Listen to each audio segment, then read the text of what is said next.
Thomas the Tank Engine loves his branch line.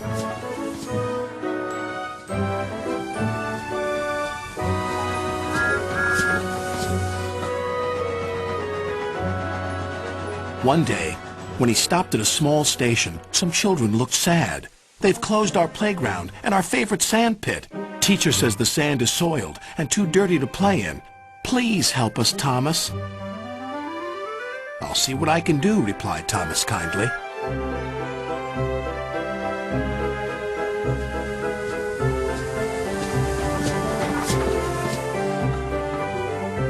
Thomas hoped things weren't quite as bad as the children had made them out to be.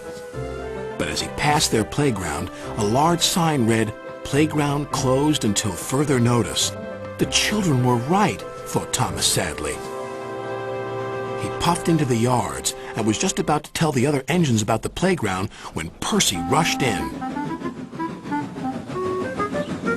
"You look glum, little Percy," said Gordon. Sir Topham Hatt told Driver that he's using Harold to show a visitor the island instead of using any of us engines. "Despicable," said Gordon. "Disgusting," snorted Henry. "Engines are meant to take visitors around our island, not that whirlybird thing," James exclaimed. Gordon was the first to see Harold. "Harold thinks he can go faster than me. I'll show him." Next, it was Henry's turn. "Sir Topham Hatt has chosen Harold because he thinks he's more important than me. Well, he's not. Harold can't fly through tunnels."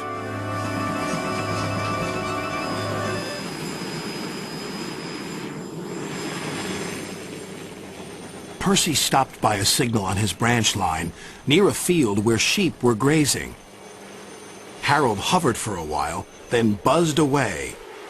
"I know what he's doing. He's counting sheep." And Percy puffed along his line, feeling much better about things. That evening, the engines talked about the situation. "Harold wants to get rid of us," said Gordon. "He doesn't need tunnels," added Henry. "Don't worry, he's just counting sheep," said Percy. "Counting sheep? Pah!" snorted Gordon. "He's counting how many engines he can get rid of. He'll see how useful I am tomorrow." Thomas wanted to mention the children's playground, but solving the mystery of Harold and the visitor came first. The next day, Gordon was traveling to collect his train. "We'll show that whirlybird just how fast you can go, Gordon," said his driver. But because they were watching Harold, they missed a signal and went onto the wrong line. Gordon was traveling to trouble. Ahead was a tunnel under repair. His driver reduced steam and braked hard. But it was too late.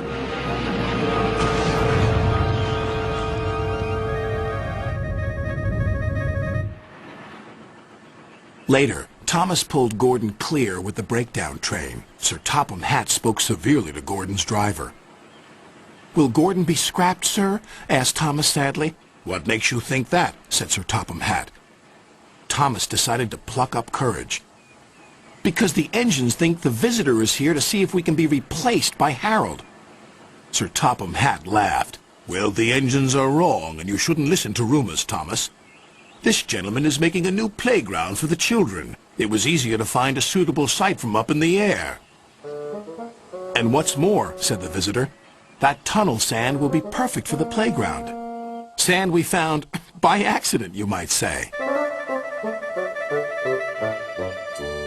Sir Topham Hatt still uses Harold to fly above the island. But all the engines know that Harold isn't spying on them.